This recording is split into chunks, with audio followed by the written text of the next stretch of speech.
नमस्कार दोस्तों, 20 अक्टूबर 2021 के एपिसोड में खंडेराव का पीछा करने में असफल होने की वजह से अहिल्या फिर से वाड़े में लौट आती है और वो वाड़े में आने के बाद उसे गौतमा रानी साहिब दिख जाती है। गौतमा रानी साहिब अहिल्या को पूछती है, अहिल्या खंडेराव कहाँ है? इस पर अहिल्या की चुप्पी देखकर गौतमा अहिल्या से कहती है, अब ये मत कहना कि खंडेराव इस समय कहाँ है ये तुम्हें पता नहीं। अहिल्या, हमने तुम्हें कितनी बार कहा है, तुम खंडेराव की पत्नी हो, खंडेराव को समझाओ, खंडेराव को सुधारना बस तुम्हारे हाथ में है। लेकिन तुम गौतमा अहिल्या को ये सब कहने लगती है। उतने में ही वहाँ मल्हारराव जी आते हैं और गौतमा को कहते हैं, खंडेराव की गलती का दोष तुम अहिल्या को मत दो। खंडेराव अब बच्चा नहीं है, उसे नाराज होना समझता है। उत्तराधिकारी के साथ कैसा व्यवहार होना चाहिए ये उसे समझता है। तो फिर उत्तराधिकारी की जिम्मेदारियाँ उसे नहीं समझ आती। पहले खंडेराव की गलतियों का दोष तुम हमें देती थी और अब तुम अहिल्या को दोष दे रही हो। कभी अपने बेटे को भी उसकी गलती का एहसास करवा दिया करो। बढ़ते हुए तनाव को कम करने के लिए अहिल्या बीच में ही बोल पड़ती है और कहती है, आई साहिब, मैं आपकी बातों से राज़ी हूँ, अब आगे से मैं और भी कोशिश करूँगी। इस पर मल्हारराव जी कहते हैं, कल ब्रह्म मुहूर्त पर मुहिम के लिए तारापुर के मुहिम के लिए निकलने वाली सेना की टुकड़ी को भगवा चिन्ह दिखाने का शुभ कार्य खंडेराव के हाथों से हो। क्या करे, बाप है ना, हजार ठोकरें खाने के बाद भी उम्मीद दम नहीं छोड़ती। इस पर अहिल्या मल्हारराव जी को कहती है, बाबा साहेब आप चिंता मत कीजिए, सब कुछ ठीक हो जाएगा। और यहाँ वाड़े से बाहर निकला खंडेराव अपनी तारापुर किले की गुप्त योजना को अंजाम देने के लिए तारापुर किले के नज़दीक पहुंच जाता है। संताची वाघ, परीक्षित और चंग सैनिकों के साथ खंडेराव अपनी इस योजना को अंजाम देने वाला है। खंडेराव कहता है, मंदिर के पीछे एक सुरंग है, हमें उस सुरंग से होकर तारापुर किले के बाहर निकलना होगा। और इसके बाद हर हर महादेव की घोषणा होती है और खंडेराव अपनी इस योजना को अंजाम देने निकल पड़ता है। खंडेराव अपनी सेना के साथ उस सुरंग से बाहर आ जाता है। बड़ी ही सावधानी के साथ उस सुरंग को पार करते हुए, अपनी सेना के साथ उस सुरंग को पार करते हुए खंडेराव बाहर आ जाता है और बाहर आने के बाद कहता है, हमारे गुप्तचरों ने कल ही इस किले के चारों दिशाओं में 8 गड्ढे खोद कर रखे हैं। अब हमें उस गड्ढों में बारूद भरनी है और उन सभी गड्ढों को हमें एक तार से जोड़ना है। ऐसा कहकर खंडेराव और उसके सारे सैनिक उस गड्ढों में बारूद डालने लगते हैं और उस गड्ढों को तार से जोड़ने लगते हैं। और इतने में ही दोस्तों वहाँ पहरेदारी करने वाले 2 पोर्तुगीली सैनिक आ जाते हैं।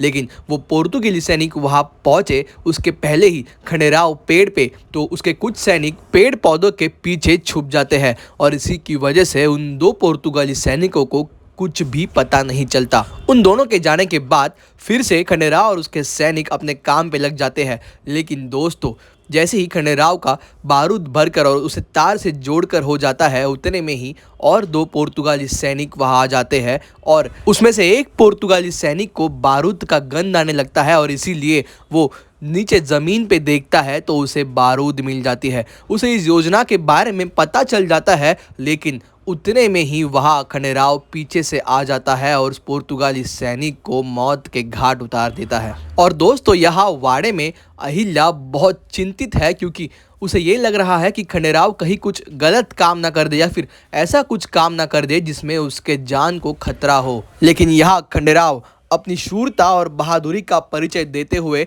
लगभग अपनी इस योजना में सफल ही हो जाता है।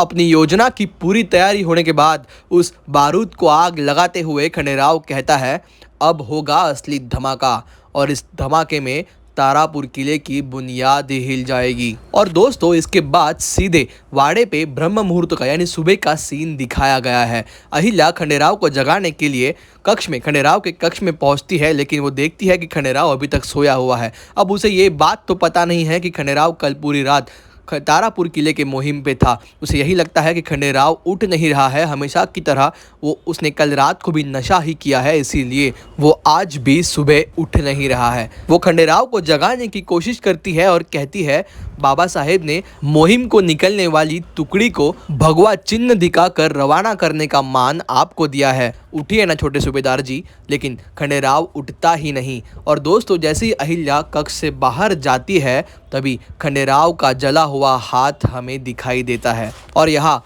मुहिम को निकलने वाली टुकड़ी मल्हारराव जी और सभी रानियाँ और बाकी सभी लोग खंडेराव की राह देख रहे होते हैं। खंडेराव नहीं आ रहा ये देखकर द्वारका गौतमा रानी साहब को ताना मारते हुए कहती है, खंडेराव के रंग ढंग देखकर हमें नहीं लगता खंडेराव आज के दिन इतना जल्दी उठ पाएगा। इस पर चिढ़ते हुए गौतमा कहती है, हाथों में सरसों जमाना कोई आपसे सीखे द्वारकाबाई साहब, खंडेराव जरूर आएगा, अहिल्या उसे लेकर आएगी। लेकिन उतने में ही वाड़े के अंदर से अहिल्या बाहर आती है और कहती है, हमने छोटे सूबेदार जी को उठाने की बहुत कोशिश की लेकिन वो उठ नहीं रहे हैं। अहिल्या की ये बात सुनते ही मल्हारराव जी दुखी हो जाते हैं, लेकिन अगले ही क्षण वो सभी को संबोधित करते हुए कहते हैं, युवराज तो यहाँ नहीं है लेकिन आज जो यहाँ उपस्थित है उसे ही ये सम्मान मिलेगा। और ऐसा कहकर अहिल्या की तरफ देखकर मल्हारराव जी कहते हैं, अहिल्या, ये सम्मान इस टुकड़ी को रवाना करने के लिए भगवा ध्वज दिखाने का सम्मान मैं तुम्हें देता हूँ। और दोस्तों इसके बाद अहिल्या भगवा ध्वज उठाकर टुकड़ी को रवाना करने के लिए वो ध्वज टुकड़ी को दिखाती है। लेकिन दोस्तों यहाँ द्वारका गौतमा के कान भरते हुए कहती है, हमें तो लग रहा है कि अहिल्या ने जानबूझकर खंडेराव को नहीं उठाया होगा। हमें तो अब यही लगने लगा है कि अहिल्या का बस एक ही लक्ष्य है, राजपाट और राज्य कारभार संभालना, और इसीलिए वो खंडेराव को राज्य कारभार और राजपाट से दूर रख रही है। और यही आज का एपिसोड खत्म होता है। दोस्तों कल का एपिसोड बहुत ही रोमांचक है क्योंकि कल मल्हारराव जी के सामने ये बात आने वाली है कि जिस तारापुर के मुहिम के लिए वो निकल रहे हैं वो मुहिम पहले ही खंडेराव ने फतेह कर ली है। दोस्तों सीरियल के आगे के अपडेट्स के लिए चैनल को सब्सक्राइब करना मत भूलिए और अगर वीडियो पसंद आया हो तो प्लीज़ लाइक कीजिए। धन्यवाद।